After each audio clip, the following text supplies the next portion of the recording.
আমন্ত্রণ দীপ্ত সংবাদে আপনাদের সাথে আছি আমি ইয়াসমিন সুমনা। শুরুতেই সংবাদ শিরোনাম। দিল্লিতে প্রবেশে বাধা, ঢাকায় ফিরলেন উপদেষ্টা জাহেদ, ভারতের ভারপ্রাপ্ত কমিশনারকে তলব। কুড়িগ্রামের রৌমারী সীমান্তের শূন্যরেখায় অপেক্ষায় আছে ৯ জন, স্থানীয়দের মাঝে উদ্বেগ।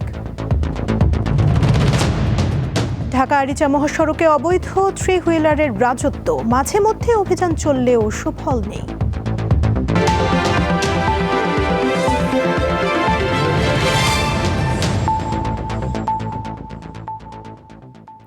এবারে বিস্তারিত। প্রধানমন্ত্রীর উপদেষ্টা জাহিদুর রহমানকে দিল্লির ইন্দিরা গান্ধী বিমানবন্দরের ইমিগ্রেশনে বাধা দেওয়ার অভিযোগ উঠেছে। এরপর তিনি দেশে ফিরে এসেছেন। কূটনৈতিক সূত্রে জানিয়েছে, রোববার সন্ধ্যায় তাকে আটকে দেয় ভারতীয় ইমিগ্রেশন কর্তৃপক্ষ। পরে উচ্চ মহলের নির্দেশে জাহিদুর রহমানকে ঢোকার অনুমতি দেয়া হলেও তিনি দিল্লিতে প্রবেশ না করে কলম্বো হয়ে ঢাকায় ফিরেছেন। প্রধানমন্ত্রীর উপদেষ্টার সরকারি সফরে দিল্লি গিয়েছিলেন বলে জানা গেছে।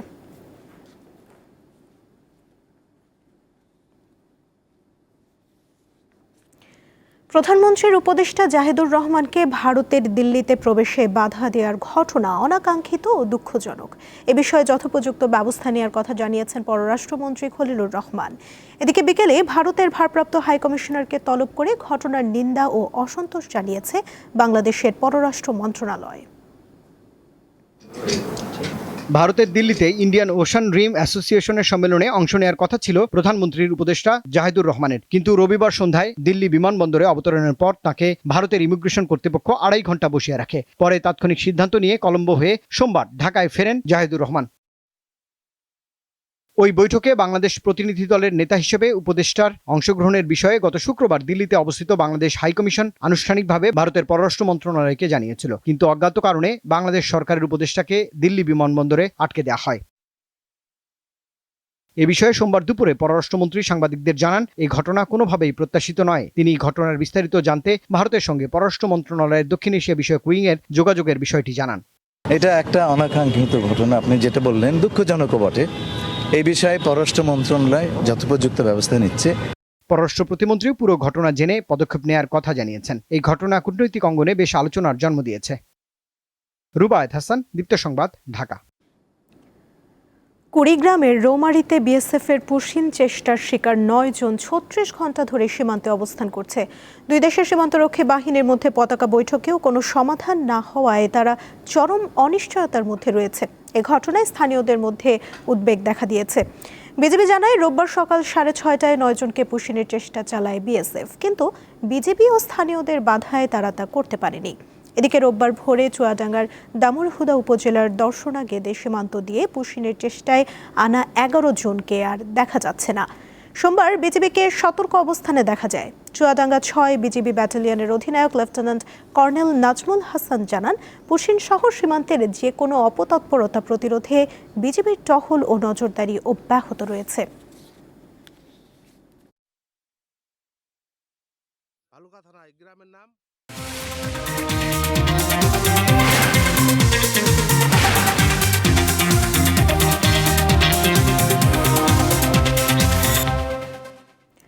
২০২৬-২৭ অর্থ বছরের প্রস্তাবিত বাজেট শেয়ার বাজার বান্ধব এবং দীর্ঘমেয়াদী বিনিয়োগের জন্য সহায়ক বলে মনে করছেন বিনিয়োগকারী ও পুঁজিবাজার বিশ্লেষকরা। ঢাকা স্টক এক্সচেঞ্জ কর্তৃপক্ষ বলছে, বাজেটের নীতিগত সংস্কার, কর ছাড় ও প্রণোদনামূলক পদক্ষেপ রাখা হয়েছে, যা পুঁজিবাজারে দীর্ঘমেয়াদী স্থিতিশীলতা বাড়াবে। প্রতি বছর বাজেট এলেই শেয়ার বাজারে বিনিয়োগকারীরা অপেক্ষা করেন এবারের বাজেটে বাজার উন্নয়নে কী পদক্ষেপ রয়েছে। চলুন দেখে নেওয়া যাক ২০২৬-২৭ অর্থবছরের বাজেটে শেয়ার বাজারের উন্নয়নে কী পদক্ষেপ রয়েছে। প্রস্তাবিত বাজেটে খুচরা বিনিয়োগকারীদের জন্য তাৎক্ষণিক কর ছাড় বা নীতি প্রণোদনা না থাকলেও দীর্ঘমেয়াদী ও প্রাতিষ্ঠানিক ভিত্তি শক্তিশালী করার ওপর জোর দেওয়া হয়েছে। বিশেষ করে লেনদেন নিষ্পত্তির সময়সীমা হ্রাস বা একই দিনে নিষ্পত্তির পরিকল্পনা, জবাবদিহিতা ও স্বচ্ছতা বৃদ্ধি, পুঁজিবাজার সংশ্লিষ্ট দ্রুত বিরোধ নিষ্পত্তিতে বিশেষ ট্রাইব্যুনাল গঠন, কমোডিটি এক্সচেঞ্জ ও বন্ড চালুর প্রস্তাব এবং বিদেশি বিনিয়োগ সহজীকরণ। আর এসব পদক্ষেপ দেখে বাজারের প্রতি আস্থা ফিরবে বলে আশা করছেন বিনিয়োগকারীরা। আপনাদের অন্তপক্ষে ডাইল ভাত খাইয়ার মতন যেন করতে পারি, সেই যেন সরকার যেন আমাদের দিকে যেন একটু সুনজর যেন দেয়। ক্ষুদ্র বিনিয়োগকারীরা ওভারঅলি এখন দীর্ঘদিনে যে একটা আস্থার সংকট ছিল, সেই আস্থার সংকট তো কাটিয়ে উঠছে। সেই কারণে বাজারের ভলিউম বৃদ্ধি পাচ্ছে, সেখানে ইন্ডেক্সও বৃদ্ধি পাচ্ছে। বাজেটে শেয়ার বাজারের ওপর নেওয়া পদক্ষেপ বাজারে ইতিবাচক প্রভাব ফেলবে বলে মত ডিএসসি ব্রোকারেজ অ্যাসোসিয়েশনের। ওভারঅল বাজেটটা আমরা মনে করি যে বিনিয়োগ বাজার বান্ধব যেটাকে বলেন বা সহায়ক বলে আমরা যেটাই বলি, মানে it is a pro capital market budget. কারণ কি ক্যাপিটাল মার্কেটটাকে এমফাসাইজ করা হয়েছে, ব্যাংকের উপর ডিপেন্ডেন্সিটা কমিয়ে পুঁজিবাজারের দিকে যাতে এন্টারপ্রেনাররা আসতে পারে সেই ধরনের কথাবার্তা বলা আছে, চিন্তাভাবনা করা আছে। এদিকে ডিএসসি কর্তৃপক্ষ বলছে বাজারে নতুন নতুন আইপিও আনার ক্ষেত্রে নতুন বাজেটে ভালো পদক্ষেপ রয়েছে। বাজেটে শেয়ার বাজারকে নৈতিক জায়গায় অ্যাড্রেস করা হয়েছে। বাজারের মূল বিষয়টা ছিল আইপিওর মান, আইপিওর কোয়ালিটি, আইপিওর গভীরতা, আইপিওর উদ্যোক্তাদের স্বচ্ছতা, উদ্যোক্তাদের সততা, এই কোনো বিষয় কিন্তু এখানে কোনো শৃঙ্খলা ছিল না, অ্যাড্রেস করেছেন। এবং আইপিওর বাজারে আসতে গেলে কত সময় লাগবে, ইস্যু ম্যানেজার কারা, আইপিও জমা দেওয়ার পর দীর্ঘসূত্রিতা, নানা বিষয় ছিল। মানে বাজারে একটা আইপিও একটা যন্ত্রণার বিষয়, উদ্যোক্তারা এখানে আসতে চান না, উদ্যোক্তারা বাজার সম্পর্কে মুখ ফিরিয়ে নিয়েছেন, এই সবগুলো বিষয়কে তিনি অন্তর্ভুক্ত করেছেন। সব মিলিয়ে বাজারের প্রতি বিনিয়োগকারীদের আস্থার ভিত মজবুত হবে বলে আশা করছেন সংশ্লিষ্টরা। শাহরিয়ার ইমন, দীপ্ত সংবাদ, ঢাকা। এবারের বাজেটে নতুন উদ্যোক্তাদের জন্য 500 কোটি টাকার স্টার্টআপ তহবিল এবং এসএমই খাতের জন্য 7,000 কোটি টাকার অর্থায়ন সহায়তার প্রস্তাব এসেছে। তবে প্রশ্ন হচ্ছে, এসব প্রণোদনা কি উদ্যোক্তাদের অর্থের একটি সংকট দূর করবে, নাকি তা বরাবরের মতোই সীমাবদ্ধ থাকবে কাগজে কলমে? নতুন ব্যবসা শুরু করতে মূলধনের অভাব আর ব্যবসার পরিধি বাড়াতে সহজ শর্তে ঋণ না পাওয়া দেশের বেশিরভাগ স্টার্টআপ ও এসএমই উদ্যোক্তাদের অভিযোগ প্রায় একই। এসব চ্যালেঞ্জ মোকাবেলায় এবার বাজেটে স্টার্টআপ খাতের জন্য বিশেষ তহবিল, প্রযুক্তি নির্ভর উদ্যোক্তা তৈরি, কর সুবিধা এবং এসএমই উদ্যোক্তাদের জন্য বড় আকারের প্রণোদনা ও স্বল্প সুদে ঋণ সহায়তার প্রস্তাব করা হয়েছে। উদ্যোক্তারা বলছেন, সহজ শর্তে ঋণের কথা বলা হলেও ব্যাংকগুলোর কঠোর জামানত নীতির কারণে বাস্তবে ছোট উদ্যোক্তারা ঋণ পান না। প্রপার একটা গুড বাজেট এসে গেলে, যখন আসলে আমার 10 লাখ 20 লাখ টাকার অ্যাকচুয়ালি নিড নেই, তখন লোনটা দেওয়া হয় 20 লাখ টাকা থেকে। এই যে কিছু কিছু নোটেড জিনিস আছে যেগুলো এখানে শর্ত প্রযোজ্য, ছোট করে যেরকম লেখা থাকে, ওই জিনিসগুলো আই থিঙ্ক আরও ক্লিয়ার আপ করা উচিত। যত এগুলো ক্লিয়ার থাকবে তত একটা উদ্যোক্তার কাছে জিনিসটা হ্যাসেল কম হবে, তারা আগেই জানতে পারবে, অবশ্যই আগে 10 জায়গায় ঘুরবে না। অর্থায়নের অভাব ও নীতিগত জটিলতায় হাজারো তরুণ উদ্যোক্তা যখন টিকে থাকার চ্যালেঞ্জে পড়েন, তখন বাজেটে এমন ঘোষণা নিয়ে তাদের প্রত্যাশাও অনেক। সরকারিভাবেই আসা উচিত, যাতে স্টার্টআপ অ্যান্ড অলের পার্টগুলো গুছিয়ে ফান্ডিংগুলো স্মল মিডিয়াম এন্টারপ্রাইজের পার্টটা মানে এসএমই খাতের আগে থেকেই যাতে শুরু হয়।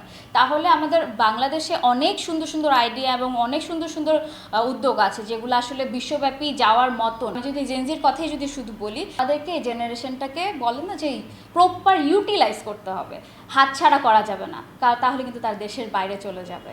অর্থনীতিবিদরা বলছেন, প্রকৃত উদ্যোক্তাদের কাছে ঘোষিত তহবিল ও প্রণোদনা পৌঁছানো এবং ব্যবস্থাপনায় স্বচ্ছতা নিশ্চিত করাই সরকারের সবচেয়ে বড় চ্যালেঞ্জ।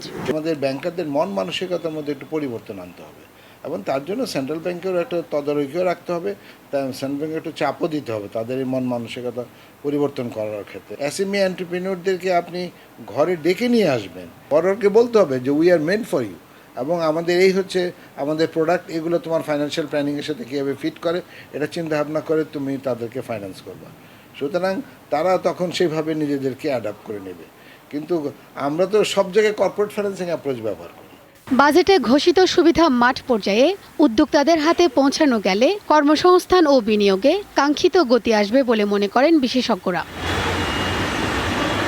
শিউলি শবনম, দীপ্ত সংবাদ, ঢাকা। যাচ্ছি অন্য প্রসঙ্গে। আদালতের নিষেধাজ্ঞা অমান্য করে ঢাকা আরিচা মহাসড়কে চলাচল করছে 3 হুইলার। মাঝে মাঝে অভিযান চললেও এসব অবৈধ যানবাহনের দৌরাত্ম্য কমছে না। গত 7 এপ্রিল ঢাকা আরিচা মহাসড়কে অবৈধ 3 হুইলারের বিরুদ্ধে অভিযান চালায় সাভার হাইওয়ে পুলিশ। এ সময় অভিযানে বাধা দেয় পরিবহন চালকরা। তারা সংঘবদ্ধ হয়ে মব সৃষ্টি করে হাইওয়ে থানায় হামলার চেষ্টা চালায়। এ সময় পথচারী সহ আহত হয় অন্তত 5 জন। গুরুত্বপূর্ণ এই সড়কে এমন ঘটনা প্রায় ঘটছে। হাইওয়ে পুলিশের তথ্য অনুযায়ী ঢাকা আরিচা মহাসড়কের আমিনবাজার থেকে কালামপুর এবং নবীনগর থেকে জিরানী অংশে গত 5 মাসে 57টি সড়ক দুর্ঘটনা ঘটেছে।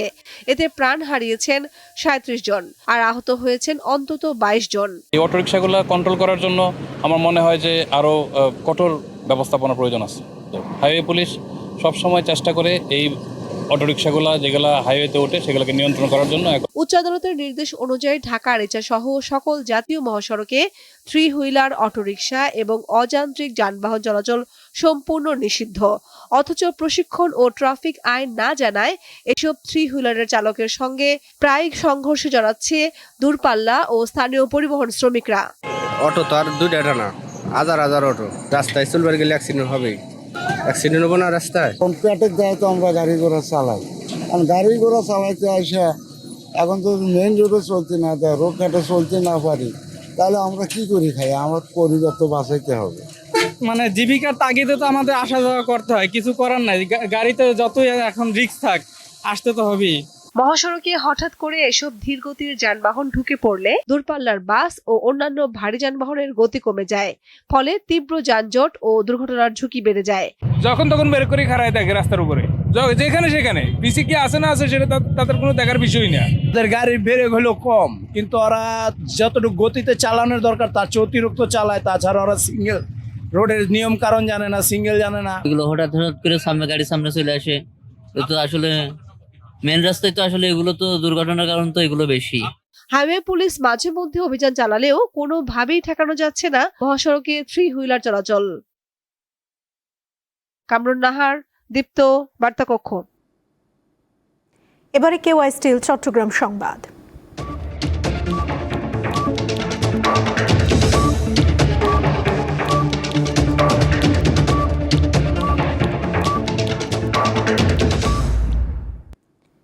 সেনাবাহিনীর খাগড়াছড়ি সদর জোনের উদ্যোগে পানছড়ি উপজেলার লোগাং ইউনিয়নের দুর্গম চিকনচান কারবারি পাড়ায় সোলার প্যানেল চালিত পানির প্রকল্পের মাধ্যমে সুপেয় পানির ব্যবস্থা করা হয়েছে।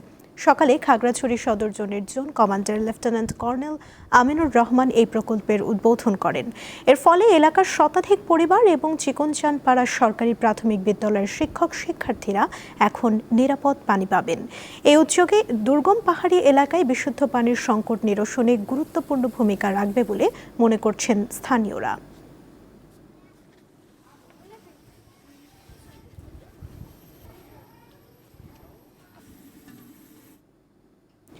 17 জুন থেকে চট্টগ্রামের জমিয়তুল ফালাহ জামে মসজিদ প্রাঙ্গণে শুরু হচ্ছে 41তম আন্তর্জাতিক শাহাদাতে কারবালা মাহফিল, যেখানে দেশ বিদেশের আন্তর্জাতিক খ্যাতিসম্পন্ন আলেমদের অংশ নেয়ার কথা রয়েছে।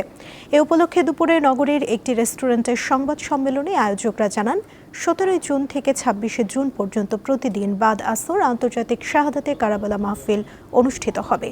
1986 সাল থেকে নগরের জমিয়তুল ফালাহ মসজিদ প্রাঙ্গণে এই মাহফিলটি পরিচালনা করে আসছে আন্তর্জাতিক শাহাদাতে কারবালা মাহফিল পরিচালনা পর্ষদ।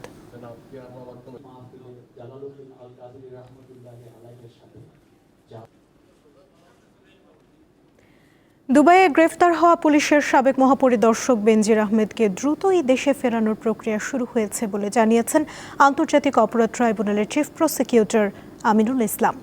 সোমবার নিজ কার্যালয়ে সাংবাদিকদের এক প্রশ্নে তিনি কথা জানান। চিফ প্রসিকিউটর বলেন, বেনজির আহমেদ শুধু শাপলা চত্বরের মাস্টার মাইন্ড নন, তিনি একসময় সরকার চালাতেন। কোনো জায়গায় শেখ হাসিনার চেয়েও বেশি পরিচিত ছিলেন তিনি। আগামী 1 মাসের মধ্যে সংযুক্ত আরব আমিরাত সরকার বেনজিরকে বাংলাদেশে ফেরত দেবে বলে আশা প্রকাশ করেন চিফ প্রসিকিউটর। আমিনুল ইসলাম বলেন, বাংলাদেশে আসার পরই তাকে জিজ্ঞাসাবাদ করা হবে। আমাদের এখানে তার অনেকগুলো মামলা তদন্তাধীন, বিচারাধীন আছে। আমরা তাকে যদি বাংলাদেশে আনা হয়, আমাদের এই ট্রাইব্যুনালেও তাকে আনা হবে। যেগুলোতে বিচার চলছে সেখানে হাজির করা হবে, যেগুলো তদন্তাধীন আছে সেগুলোতেও তাকে রিমান্ডে নেওয়া হবে। তার বিচারের ব্যাপারে আমাদের ট্রাইব্যুনাল সর্বোচ্চ কঠোর হস্তে এই বিচারটি সম্পন্ন করা হবে। পটুয়াখালীতে 4র্থ শ্রেণীর এক ছাত্রীকে ধর্ষণের অভিযোগে দুলাল গাজী নামের এক ব্যক্তিকে আটক করেছে পুলিশ।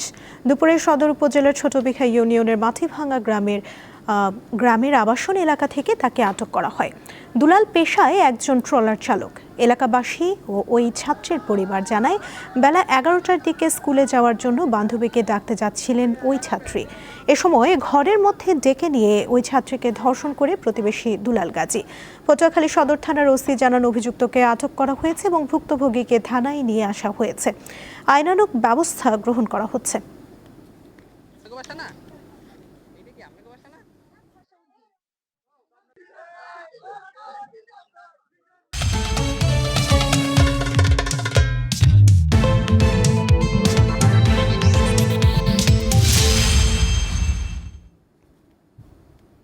খেলার খবর। মরক্কোর বিপক্ষে ড্র করার পর হতাশায় ভুগছেন ব্রাজিল সমর্থকরা। অবশ্য পরের ম্যাচগুলোতে সবাইকে আনন্দে মাতাবেন আনচেলত্তির শিষ্যরা, এমন আশা তাদের। ডাচদের সাথে ড্র করায় আক্ষেপ বেড়েছে এশিয়ার পরাশক্তি জাপান সমর্থকদের। আর জার্মানির কাছে বড় ব্যবধানে হারলেও বিশ্বমঞ্চে খেলতে পারার আনন্দে মেতেছেন ছোট দেশ কুরাসাওয়ের মানুষ। বিশ্বকাপে এফ গ্রুপের ম্যাচে নেদারল্যান্ডস জাপান ম্যাচ দেখতে জাপানের রটারডামে কেন্দ্রস্থলে জড়ো হন হাজারো ফুটবল ভক্ত। 4 গোলের নাটকীয় ম্যাচটি শেষ পর্যন্ত ড্র হয় 2-2 গোল সমতায়। পাবলিক ভেন্যুতে বড় পর্দায় দেখা ম্যাচের প্রতিটি গোলে উদযাপন করেছেন দেশটির নাগরিকরা, কিন্তু ম্যাচ শেষে ফলাফলে বেশ হতাশ হয়েছেন তারা। আগামী 20 জুন মন্টেরিতে তিউনিসিয়ার বিপক্ষে খেলবে এশিয়ার দেশটি। ভক্তদের আশা, পরের ম্যাচে পূর্ণ পয়েন্ট পাবে সূর্যোদয় দেশটি। এদিকে হিউস্টনে জার্মানির কাছে 7 গোলে পরাজিত হওয়া সত্ত্বেও কুরাসাও দেশে ফুটবল ভক্তরা ফিফা বিশ্বকাপে তাদের দেশে ফুটবলারদের অভিষেকে রাঙিয়ে তুলেছেন নেচে গেয়ে। ফুটবলের সবচেয়ে বড় মঞ্চে দ্বীপরাষ্ট্রটি এমন সাফল্যে বেশ গর্বিত তারা। আমরা হেরেছি, কিন্তু আমরা জিতেছি, কারণ ব্রাজিল 7-1 গোলে হেরেছে এবং কুরাসাও একটি ছোট দল হয়েও জার্মানির কাছে একইভাবে হেরেছে। আমাদের জন্য আমরা জিতেছি। এদিকে বিশ্ব আসরে শুরুটা ভালো হয়নি ব্রাজিলে। নিউ জার্সির মেটলাইফ স্টেডিয়ামে হাজারো ফুটবল ভক্ত জড়ো হয়েছিলেন ব্রাজিল মরক্কো বিশ্বকাপ ম্যাচ দেখার জন্য। স্লোগান ও পতাকা নেড়ে খেলার প্রতিটি মুহূর্ত উদযাপন করলেও ফলাফল 1-1 গোলে ড্র হওয়ায় সেলেসাও ভক্তরা হতাশা প্রকাশ করেন। বিপরীতে বিশ্ব আসরে দলের পারফরমেন্স নিয়ে বেশ আশাবাদী মরক্কোর সমর্থকরা। আমি আরো ভালো একটা ম্যাচ আশা করেছিলাম। অনেক সহজ সুযোগ নষ্ট হয়েছে। খেলোয়াড়দের উদ্দেশ্যে বলতে চাই, ঈশ্বরের দোহাই, 6ষ্ঠ শিরোপার জন্য খেলতে হবে। দলের ওপর আস্থা রেখেছিলাম এবং একটি শক্তিশালী পারফরমেন্স আশা করেছিলাম। সবটাই পেয়েছি। খেলার এই শৈলী নিয়ে তারা অনেক দূর যেতে পারে, এমনকি শিরোপাও জিতে নিতে পারে। 20 জুন হাইতি ও 25 জুন স্কটল্যান্ডের বিপক্ষে মাঠে নামবে ব্রাজিল। আর মরক্কো 20 জুন স্কটল্যান্ড ও 25 জুন মুখোমুখি হবে হাইতির। মোহাম্মদ হাসিব, দীপ্ত স্পোর্টস। দীপ্ত সংবাদ শেষ করার আগে শিরোনামগুলো জানিয়ে দিচ্ছি আরও একবার। দিল্লিতে প্রবেশে বাধা, ঢাকায় ফিরলেন উপদেষ্টা জাহেদ। ভারতের ভারপ্রাপ্ত কমিশনারকে তলব। কুড়িগ্রামের রৌমারী সীমান্তের শূন্যরেখায় অপেক্ষায় আছে 9 জন। স্থানীয়দের মাঝে উদ্বেগ। ঢাকা রিচা মহাসড়কে অবৈধ 3 হুইলারের রাজত্ব, মাঝে মধ্যে অভিযান চললেও সুফল নেই।